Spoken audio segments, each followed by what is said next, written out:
Florida lawmakers are urging the Puerto Rican government to expand housing aid for evacuees fleeing the island, as the federal housing program is set to expire in less than a month.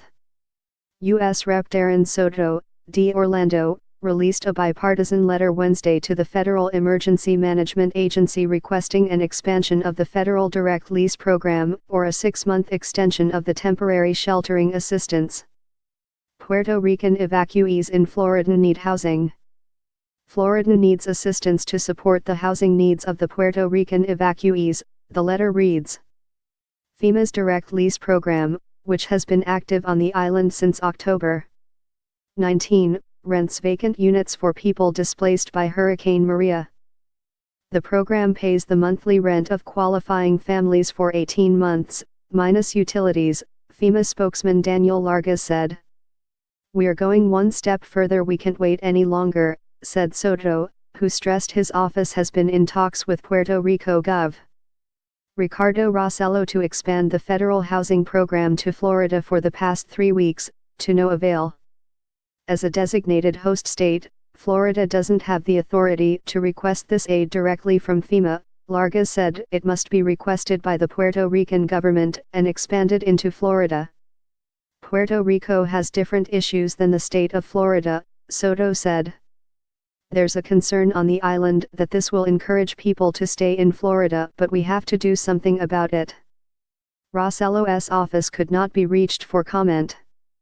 The Hotel Voucher Program, TSA, has benefited more than 1,300 displaced families in Florida, but it will end January 13, Largas said.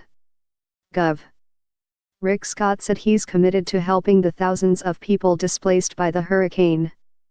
"We are hopeful FEMA and Governor Rossello find a solution to help all those displaced by Hurricane Maria," he said. On Monday, several Democratic legislators in Florida sent a letter to Rossello asking his administration to request the direct lease program from FEMA.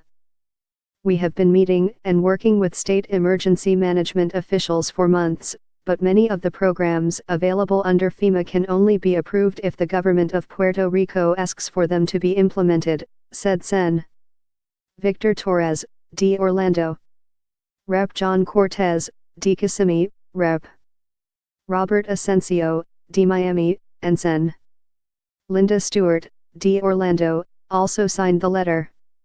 Meanwhile, Rep. Bob Cortez, R. Altamonte Springs, said the state should work toward more long-term solutions, since the direct lease program wouldn't address the affordable housing shortage in Florida. "Even if it does get extended here, where would they go?" he said. "The last thing I want to do is give people false hope." Rep. Rene Plasencia, R. Orlando, said he supports the Democratic lawmakers' efforts. "If we're helping Puerto Ricans, whether it's here or in Puerto Rico, I think it's the right way to go," he said. Since October 3, more than 200,000 people have arrived in Florida from Puerto Rico. More than 10,000 Puerto Ricans have changed to Florida licenses with the Department of Motor Vehicles since the hurricane, and nearly 10,300 children have enrolled in schools across the state. B. Pedro at orlandosentinel.com or 407-232-0202.